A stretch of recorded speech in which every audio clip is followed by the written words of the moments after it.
반갑습니다. 자, 에베소서 4장 5절에서 10절 본문을 가지고 저는 오늘 여러분과 함께 그리스도의 권세, 즉 예수님의 권세와 그 어려운 신론에 대한 말씀을 나누겠습니다. 자, 오늘 읽은 에베소서 4장 5절에서 10절 말씀은 성경책의 지뢰밭과 같아요. 그래서 에베소서가 쉬워서 쭉 읽다가도 이 부분은 그냥 넘어갔으면 좋겠어요. 뭐 주도 한 분이요, 세례도 하나요, 그 다음에 또 하늘에 올리셨다가 내리셨다가 이상한 말들이 막 많이 나와요. 또 만유 가운데 계시고 만유 위에 계시고 조금 어려운 말들이 나오는데 신학적으로는 굉장히 기초적이고 기본적이고 교리적인 좋은 말씀입니다.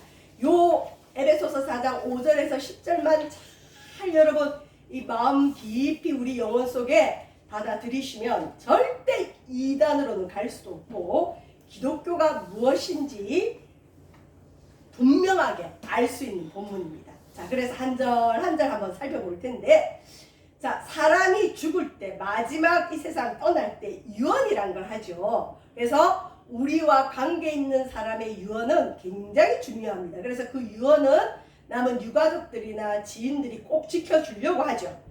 우리가 오늘 교회에 모였는데 교회는 예수님의 몸이에요. 예수님은 눈에 안 보입니다. 예수님 본 사람 있나요? 없어요. 그런데 이 땅에 눈에 보이는 예수님이 있는데 뭐냐? 교회예요, 교회. 교회는 건물이 아니고 이렇게 우리가 모임이 교회입니다. 자, 교회가 예수님의 몸인데 교회는 예수 이름으로 모였어요. 그래서 예수님이 주인공이고 예수님의 뜻을 따라가는 곳이 교회인데, 예수님이 이 땅을 떠나면서 마지막으로 주신 말씀, 지상 명령이라 그래요. 마지막 명령이 무엇이냐? 마지막으로 이 땅에 있을 때 육성으로 해주신 말씀, 마지막 말씀이 뭐냐?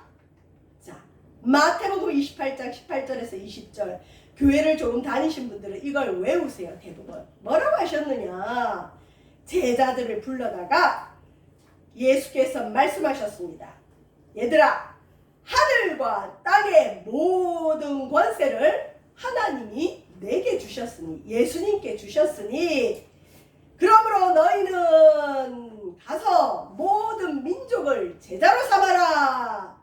그리고 아버지와 아들과 성령의 이름으로 세례를 베풀고 내가 너희들에게 분부한 모든 것을 가르쳐 지키게 하라.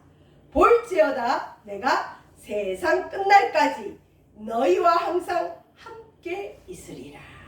이게 예수님의 마지막 부탁입니다. 자, 우리 예수님이 하늘로 올라가시기 전에 주신 말씀인데, 우리 예수님이 하늘과 땅의 모든 권세를 가지셨대요. 그리고 예수님의 제자들에게 무엇이라느냐? 이 사람들은 어부예요. 어떻게 보면 하층 구조에 있는 사람들이에요. 그러니까 상류층이 아니에요. 아주 서민층이죠. 가난한 어부들이에요. 근데 이 어부들 보고 무엇이라느냐? 너희는 가라! 그리고 내 믿음 하나 지키기도 힘든 이 제자들에게 모든 민족을 너희가 가서 제자로 삼아라. 이게 제정신이면 할 수 없죠. 어부인 사람이 어떻게 왕 앞에 가서 제자를 삼고 지도자들 앞에서 예수 그리스도를 증거하면서 예수 그리스도의 제자로 삼겠어요. 근데 실제로 이렇게 됐어요. 자, 그리고 제자를 삼을 뿐만 아니라 아버지 하나님과 성부 하나님, 성자 예수님, 성령의 이름으로 세례를 베풀어라. 그래서 예수님의 제자들에게 세례권도 주셨어요. 세례를 베풀고, 어떻게 보면 오늘날 교회 선교사님들이 하시는 일들이죠. 먼저 가서 제자 삼고 세례를 베풀고, 거기다 더 나아가서 내가 너희들에게 분부한 예수님의 모든 가르침을 가르칠 뿐만 아니라 그들이 지킬 수 있도록 해라. 이거 어떻게 해야 돼? 이거 완전히 생짜인 사람들, 다른 종교를 믿고 예수님에 대해서 모르는 사람들에게 가서 말씀으로 제자 삼고 세례를 베풀고 그 다음에 그 사람이 하나님의 말씀을 지킬 수 있도록 가르쳐야 하는 거죠. 이걸 어떻게 할 수 있느냐? 예수님이 하늘과 땅의 모든 권세를 가졌고 그걸 제자들에게 주시기 때문에 가능해요.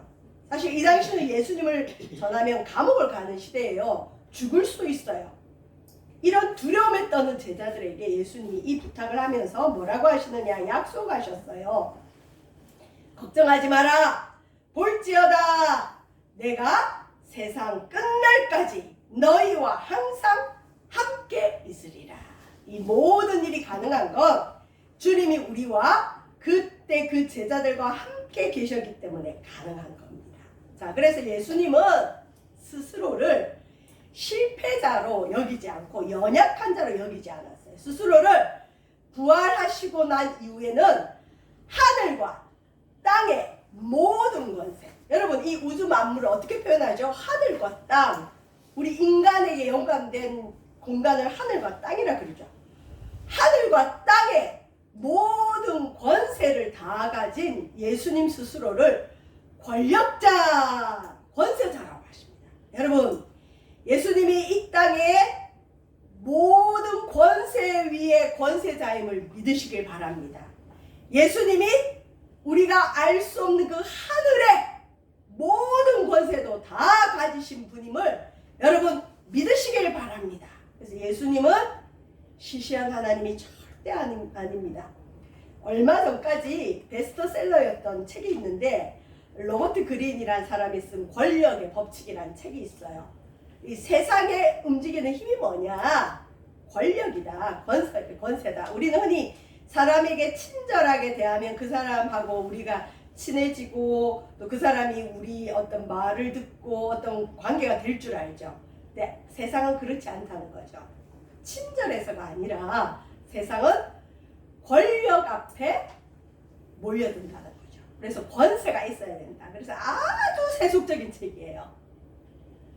세상에서 권력을 어떻게 가지고 이 권력을 가지고 사람들을 어떻게 설득하면서 자기 권세를 더 키워나가는지에 대해서 너무나 솔직하고 민망할 정도로 권력의 법칙에 대해서 잘 설명한 책인데 세상에서는 베스트셀러였어요. 인기가 많아요. 혹시 관심 있는 분들은 처세술에 대해서나 사람을 다루는 데에 대해서 많이 배울 수 있는데 타락한 권력이죠. 세상도 권력 앞에 무릎을 꿇어요. 자, 그런데 이 땅의 권력보다 더 큰 권력을 가지신 분이 누구냐? 우리 예수님이에요. 물론 세상에 타락한 권력은 아닙니다. 세상도 권력을 추구하지만 우리 하나님도 권세자, 권력자십니다. 자, 봅시다. 에베소서 4장 5절부터 10절이 오늘 본문인데, 자, 에베소서 4장 5절 이 한 절에 세 가지 중요한 교리가 나옵니다. 첫 번째, 자, 4장 5절 말씀이 뭐냐? 주도 한 분이시요 믿음도 하나요 세례도 하나요. 주도 한 분이시요 믿음도 하나요 세례도 하나요. 자, 큐리오스라 그러는데 이 당시에 지금 우리하고 좀 달라요. 이 당시는 주인과 종의 상하 권력이 있던 시대예요. 노예 제도가 있었던 시대예요. 자, 그 다음에 이 당시에 로마 황제는 절대 권력자이기 때문에 이렇게 황제상을 세워놓고 사람들에게 이 로마 황제상에게 절하도록 숭배하도록 그런 권력이 지배하는 여러분 시대였어요. 그래서 이런 시대에는 왕이 누구냐? 주가 누구냐? 로마 황제예요. 그래서 이 로마 황제의 신상 앞에 절하도록 명령했는데 이걸 어기면 죽을 수 있는 그런 시대였어요. 이런 시대에 사도 바울이 로마 감옥 안에서 죄수의 신분으로 에베소 교인들에게 뭐라 그러냐? 얘들아, 우리의 주님은 한 분밖에 안 계셔. 그러니까 로마 황제가 아무리 많은 권력이 있다 할지라도 우리 그리스도인들의 주님은 한 분이에요. 그래서 저와 여러분, 예수 주시려면 이 땅에 우리의 주인은 예수님 한 분밖에 없어야 돼요. 그렇기 때문에 예수님의 제자들과 초대교회 성도들은 이 로마 황제의 신상 앞에 절하지 않기 위해서 많은 피해를 받고 핍박을 받고 심지어 순교까지 했죠. 여러분, 이게 고백되어 지셔야 됩니다. 나의 주인은 예수님 한 분입니다. 그래서 우리는 한 분이신 주를 따라갑니다. 나의 주인이 두 명이면 안 돼요. 두 신이면 안 돼요. 세 신이면 안 돼요. 저 중국 사람들처럼 예수님 받아들여서 집에 신방을 했더니 그 벽장의 문을 다르르 열어주니까 신이란 신은 다 갖다 놓고 맨 끝에 예수님이 있더래요. 그러니까 그 중국 사람들이 믿었던 신은 많은 신 중에 그냥 한 분이신, 이런 사람에게는 여러분 죄송합니다, 구원이 없어요. 그 사람은 예수님 믿는 게 아니에요. 그냥 종교로 예수님을 받아들이는 거죠. 우리가 믿는 예수님은 우리 위해 십자가에 달려 자기의 생명을 주셨기 때문에 나의 주인은 한 분이에요. 그래서 우리가 주인이라 고백하는 분은 한 분 예수 그리스도시다. 이것만 돼도 여러분 구원을 얻어요. 주는 한 분이시요. 주는 한 분이시요. 나의 주인은 한 분입니다. 여러분, 주여 기도하죠. 나의 주인은 예수 그리스도 당신 한 분입니다. 자, 두 번째, 믿음도 하나요. 여러분, 저와 여러분의 믿음이 뭡니까? 사람들이 묻습니다. 당신은 무엇을 믿습니까? 아, 나는 예수님을 믿습니다. 여러분, 우리가 고백하는 믿음은 하나입니다. 이 땅에 수많은 교회가 있지만 정상적이고 성경적이고 예수 그리스도가 인정하는 교회의 믿음은 하나여야 됩니다. 여러분, 통일성이 있습니다. 어떤 믿음이냐? 우리의 믿음은 마태복음 16장 16절, 우리의 믿음은 예수가 누구시냐의 고백이에요. 예수가 누구시냐? 그래서 베드로의 고백이죠. 예수님이 제자들에게 빌립보 가이사라에서 얘들아, 사람들이 나를 누구라 하느냐? 너희들은 나를 누구라 하느냐? 할 때 베드로가 한 고백이에요. 주는 그리스도시요 살아계신 하나님의 아들입니다. 이 고백 위에 여러분 교회가 세워지고 우리의 믿음이 세워지는 거예요. 자, 그리스도라는 건 구세주, 하나님의 아들이라는 건 하나님이라는 뜻이에요. 이 당시는 여러분 그리스 로마 신화 아시죠? 뭐 제우스 신, 아폴로 신, 비너스, 이런 신들이 많은 그 그리스 로마 시대에 그런 신상들이 있었는데, 이 당시에 이제 제우스 신상들이 있어요. 그리스나 로마 가면. 근데 제우스의 아들은 곧 제우스라는 이 아주 그 당시 만연한 신론이 있던 시대예요. 그러니까 이 말은 뭐냐면, 우리는 하나님의 아들이란 말이 그냥 하나님의 아들 성자 예수님을 뜻하는 것 같지만, 이 당시는 하나님의 아들이라 이 말은 뭐냐, 제우스의 아들은 곧 제우스다 하듯이 하나님의 아들이란 뜻이 뭐냐, 곧 하나님이라는 거죠. 그래서 우리 예수님은 구세주입니다. 세상을 구원할 주인입니다. 우리 예수님은 곧 하나님입니다. 우리 믿음이 뭡니까? 예수님은 나의 구세주입니다. 예수님은 하나님입니다. 예수님은 구세주입니다. 예수님은 하나님입니다. 예수님은 구세주입니다. 예수님은 하나님입니다. 이것이 믿음이라는 거죠. 믿음요? 모르겠어요. 막 하나 믿음 말고요. 여러분, 우리의 믿음은 구체적인 고백이 있어야 됩니다. 주는 그리스도시요 살아계신 하나님의 아들입니다. 제 제자가 방황의 시간이 좀 있었어요. 주를 멀리하고 주께 돌아오지 못하는 시간이 있었는데, 언제 돌아왔느냐? 어느 날 길을 가다가 이 고백이 떠오르면서 이 고백을 암송하기 시작했어요. 그리고는 믿음이 회복됐어요. 지금은 얼마나 주를 열심히 잘 믿는지 몰라요. 여러분, 주는 그리스도시고 살아계신 하나님의 아들입니다. 그래서 이 우주 가운데 있는 모든 교회의 믿음, 이 지구상에 있는 과거, 현재, 미래의 모든 교회의 믿음은 하나예요. 예수님을 드러내지 않는 믿음은 가짜예요.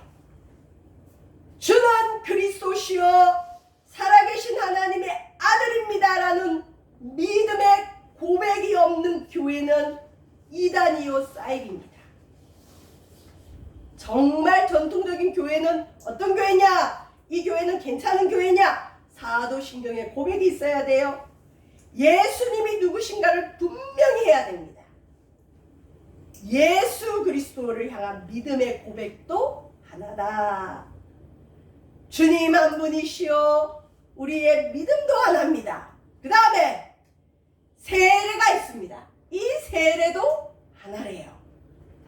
자, 예수님을 구세주로 고백할 때 나는 이제 예수님을 나의 주인으로 고백합니다.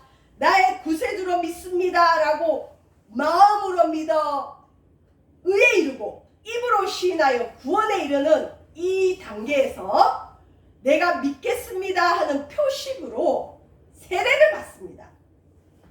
그런데 교회사적으로 과거에 재세례파가 있었어요. 재세례파는 다시 세례 받아야 된다고 주장하는 사람들이 있어요. 그리고 요즘도 여러분 깜짝깜짝 놀라는 게 이제 요즘 교인들 중에 방황하는 교인들이 너무 많아요. 교회를 못 찾고 또 교회를 다녀도 자기 교회가 마음에 안 드는 성도들이 많다 보니까 유튜브를 통해서 어떤 그 영적인 그런 자기의 갈급함을 채우는 사람들이 많다 보니까 우후죽순처럼 유튜브 방송들이 많이 생겨요.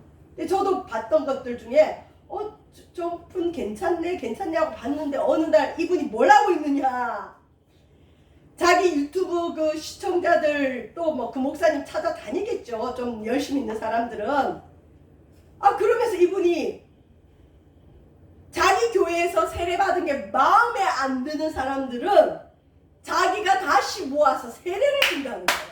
뭐 이런 사이비가 다 있어요. 그리고 당신이 이전에 다녔던 교회의 세례는 잘못된 거다 그러면서 자기에게 와서 다시 세례받도록 하는 이상한 분들이 있어요, 여러분. 이전에 교회에서 권면하다 보니까 내가 세례 받았는지 안 받았는지 세례 받을 때 어떤 간격이 없을 수도 있어요. 문제긴 하지만 여러분, 제 세례는 아니에요. 자, 유아 세례를 인정하지 않는 제 세례파가 있었는데 우리가 유아 세례가 있거든요. 그래서 어떤 교회는 유아 세례를 아예 인정하지 않아요. 근데 우리 감리교는 유아 세례를 인정하는데 유아 세례는 그 유아의 의지가 아니에요. 응애하는 애들이 무슨 의지가 있겠어요. 내가 예수님을 믿겠다고 하는 게 아니죠. 그 부모의 믿음으로 우리가 이 아이를 믿음으로 키우겠습니다. 이 아이는 태중에서부터 주님께 예배했던 사람입니다. 이 아이를 믿음으로 키우기로 주님 앞에 드립니다 하는 의미로 이 아이의 영혼을 두고 부모가 함께 세례받는 유아 세례가 있는데 재세례파 사람들이 보니까 이 유아 세례는 아이의 의지가 없었잖아요. 아이의 의사는 없었잖아요. 그러니까 유아 세례를 인정하지 않는 거예요. 그리고 유아 세례 받았던 사람들을 다시 세례받게 하는 재세례파가 실제로 있었어요. 물론 이것은 이단으로 여러분 정제됐습니다. 성경에 이게 없어요. 그리고 근데 오늘날 우리나라에는 재침례파라고 있어요. 간혹 유아 세례 받았습니까? 그러면 다시 세례 주는 데가 있는데 아닙니다. 자, 세례가 하나다는 말은 뭐냐면요, 우리가 진정으로 주는 한 분이시고 주는 그리스도시요 살아계신 하나님의 아들입니다 하는 믿음의 고백을 했다면 그 다음에 받는 것이 세례를 받아야 돼요. 세례는 예식입니다. 표입니다. 세례는 학교 입학하는 거와 마찬가지예요. 여러분, 요즘은 다르지만 이전에는 학교 입학하면 배우게 돼 있어요. 한글도 배우고 덧셈, 빼셈도 배우고 곱셈도 배우고 학교 입학하면 실력이 늘어나요. 근데 입학하지 않으면 그 아이는 학습이 안 되죠. 이 세례를 권하다 보면 간혹 어떤 성도들은 나는 너무 뭘 몰라서 못 받겠어요. 내가 좀 알고 받겠어요. 물론 필요합니다. 아주 기초적인 교리적인 건 필요하지만 여러분 세례는 입학식과 같아요. 내가 완전해서 받는 게 아니라 이제 내가 시작하겠습니다. 내가 그리스도인으로서 주를 따르겠습니다. 내가 주를 고백합니다 하고 들어가는 거예요. 그래서 세례를 받아야 됩니다. 세례가 하나인데 이 세례는 어떻게 받느냐? 아버지와 아들과 성령의 이름으로 세례를 받아야 돼요. 이걸 누가 직접 얘기하셨느냐? 예수님이 말씀하신 거예요.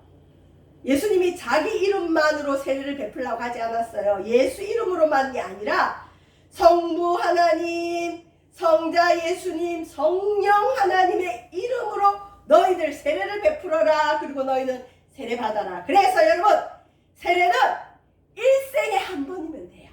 우리가 세례 받는 것에 대한 믿음의 고백도 하나예요. 내가 주님은 한 분이시고 주는 그리스도시요 살아계신 하나님의 아들입니다 라고 고백하는 그 믿음 위에 세례를 받는데 일생에 한 번 받으면 됩니다. 그리고 세례는 삼위일체 하나님의 이름으로 받는 것입니다. 자, 우리 기독교의 큰 교리 세 가지죠. 주님은 두 분, 세 분 아니죠. 내가 믿는 주님은 한 분 예수님입니다. 우리의 믿음은 주는 그리스도시요 살아계신 하나님의 아들입니다. 우리가 받는 세례는 일생에 한 번. 그 다음에 이 세례는 하나라는 의미는 뭐냐? 삼위일체 하나님의 이름으로 받는 것이다. 자, 그 다음에 사도 바울이 좀 어려운 말을 하는데 여러분 이게 한자라 좀 어려운데 만유라는 게 있어요. 만유가 뭐냐면 모든 것 특히 우주 만물 자연 만물 우주의 모든 걸 만유라 그러는데 자 여기 보시면 이제 사도 바울이 우리의 믿음의 고백에 대한 부분을 얘기했죠. 주도 한 분이시고 믿음도 하나고 세례도 하나고 그 다음에 하나님도 한 분이다. 아니 성부 성자 성령은 뭐며 왜 또 갑자기 사도 바울이 하나님이 한 분이라 그러죠. 자, 한 분은 하나님이 어떤 분이냐? 만유의 아버지시래요. 자, 만유가 뭐라고요? 모든 것. 하나님은 한 분이신데 모든 것의 아버지시래요. 모든 것 위에 계시고 하나님이 모든 것을 통일하시고 모든 것 가운데 계시다. 모든 것 가운데 계시다. 자, 이 부분을 넘어가면서 여러분 그 어려운 신론 얘기를 한번 해보겠습니다. 자, 이게 신론에 대한 분인데 하나님이 어떤 분이냐. 자, 종교적 관점에서 보시면 자, 신론은 크게 두 가지로 나뉩니다. 유신론은 뭘까요? 신이 있다. 무신론은 뭘까요? 신은 없다. 저와 여러분은 유신론자입니까? 무신론자입니까? 당연히 나는 신이 있다 하는 거죠. 자, 이 유신론의 카테고리에 들어가고 우리 기독교는 어디 들어가느냐요? 일신론에 들어가요. 신론, 유일신론, 하나인 신을 믿는 게 우리 기독교고 자, 그렇기 때문에 기독교는 유일신에 들어갑니다. 제가 공산주의자들은 절대 기독교인이 될 수 없다 그랬죠. 왜 그러냐? 카테고리가 틀려요. 분류가 틀려요. 공산주의는 여기 속해 여기. 신을 인정하지 않아요. 그러니까 기독교인이면서 공산주의를 따른다? 가짜예요. 그럴 수가 없어요. 그래서 공산주의는 여기에요. 유물론자들이에요. 자, 우리 기독교는 여기에 속하는데 종교는 크게 신을 있다, 없다로 나뉩니다. 자, 신이 있는데 신이 있는 걸 좀 믿으면서 이 신을 인격적인 신으로 고백하느냐 그냥 신을 우주 만물로 보느냐에 따라서 또 나뉘어요. 자, 인격적인 신은 뭐냐? 우리 기독교처럼 유일신 하나님은 한 분이시오. 하나인 하나님을 믿는 종교예요 우리가. 그 다음에 다신론은 그야말로 우리나라 샤머니즘 나무도 신이고 별도 신이고 바위도 신이고 자기가 만들어낸 조상도 신이고 이 다신론이에요. 신이 많은 게 다신론. 그 다음에 신 자체를 우주로 보는, 또 우주의 법칙으로 보는 카테고리가 있어요. 이게 뭐냐? 이제 범신론. 범신론은 자연 만물 자체가 신이다. 그래서 바위도 신이 될 수 있고 뭐도 신이, 자연 만물 속에 범신론, 이걸 믿는 게 있어요. 그 다음에 이신론은 인격적인 신이 아니라 어떤 이 세상을 이끌어가는 어떤 법칙의 신을 말해요. 뭐 그 다음에 무신론은 이랬는데, 자, 신론은 여러분 몇 번 해도 어려운데 뭐만 분명히 아셔야 되느냐? 유신론, 무신론. 우리 기독교는 유일신론. 자, 보시면, 근데 이걸 왜 하느냐면 오늘 본문이 범신론과 헷갈리기 때문이에요. 우리 기독교는 유일신론이지 범신론은 아닙니다. 자, 보시면, 자, 기독교 신론은 뭐냐? 삼위일체 유일신이에요. 하나의 신을 믿는데 성부, 성자, 성령, 삼위일체 하나님입니다. 그래서 우리 기독교의 신론은 뭐냐? 하나이시고, 아까 주동 한 분이라 그랬죠. 하나이시고 유일하신 하나님을 고백하지만 삼위일체 하나님을 고백한다. 아멘. 그래서 다른 유일신과 조금 달라요. 우리는 삼위일체 하나님. 그 다음에 오늘 본문이 만유 가운데 계시고 만유를 통일하시고 만유 위에 계시다. 이래서 만유 가운데 계셔? 만유를 통일하셔? 만유 위에 계셔? 그러면 그건 범신론이잖아. 착각할 수 있어요. 아니에요. 우리 기독교의 하나님은 또 만유의 하나님이에요. 제가 어려워서 요즘은 이런 찬양을 많이 안 하기 때문에 못 했는데, 찬송가 10장, 11장, 요 15장 요 사이에 보면 만유의 하나님에 대한 찬양이 많이 나와요. 참 은혜로운데 요즘 정서랑 잘 안 맞아서 부르기가 좀 어려워요. 아주 무게가 있고 저는 경건하고 참 좋은 찬양이에요. 우리 하나님 어떤 하나님이냐? 만유의 하나님, 모든 것 위의 하나님. 자, 만물이 곧 신이라는 범신론은 아니에요. 만물은 창조주 하나님이 지은 피조물이고 창조주가 따로 계세요. 그래서 우리 하나님은 삼위일체 하나님, 만유의 하나님이지만 범신론은 아니에요. 우리 하나님은 만유 위에 계시고 만유를 통일하시고 만유 가운데 계신 모든 것의 하나님이다. 자, 이 하나님이기 때문에, 만유를 다스리는 하나님이기 때문에 예수 그리스도는 하늘과 땅의 모든 권세를 가진 분인 거예요. 만유의 주님이기 때문에 하늘과 땅의 권세를 가지죠. 자, 예수님이 어떻게 하늘과 땅의 모든 권세를 가지실까요? 직접 말씀하셨어요. 하늘과 땅의 모든 권세를 하나님이 예수님께 주셨다. 그리고 오늘 에베소서 4장 9절에 10절 보면 예수님이 올라가셨다 하셨으면 땅 아래 낮은 곳으로 내리셨던 것이 아니면 무엇이냐? 내리셨던 것과 또 모든 하늘 위에 오르신 자니 오르락 내리락 하는 게 있죠. 이게 뭐냐면 보세요. 예수님이 하늘의 권세를 어떻게 받았느냐? 부활 승천하실 때 여러분 하늘에 올라가셨죠. 그때 우리 주님이 받은 권세가 하늘의 권세. 우리 예수님이 땅 아래 낮은 곳까지 내려가셨어요. 이건 뭘까요? 예수님 십자가에 달려 무덤에 장사 지낼 때, 무덤에 계실 때 받으신 권세가 땅의 권세. 그래서 우리 예수님은 생명과 죽음을 다스리시고 하늘과 땅을 다 다스리는 권세를 받으셨습니다. 자, 우리의 신앙 고백이 뭐냐? 우리 구세주는 한 분이시고 예수를 그리스도로 고백하는 우리 믿음도 하나고 세례도 하나고 만유의 아버지신 하나님도 한 분이십니다. 예수 그리스도는 하늘과 땅의 모든 권세를 가지신 권세자입니다. 세상은 권세자를 향해 달려갑니다. 우리는 그렇지 않아요. 우리는 하늘과 땅의 모든 권세를 가지신 예수님 붙들면 됩니다. 저 여러분, 우리의 신앙 고백이 온전히 예수님 위에 세워지기를 주님의 이름으로 축원드립니다. 기도하겠습니다. 예수 그리스도의 권세를 높입니다. 하늘과 땅의 모든 권세 가지신 주님, 우리의 신앙 고백 위에 역사하여 주옵소서. 예수님 이름으로 기도합니다.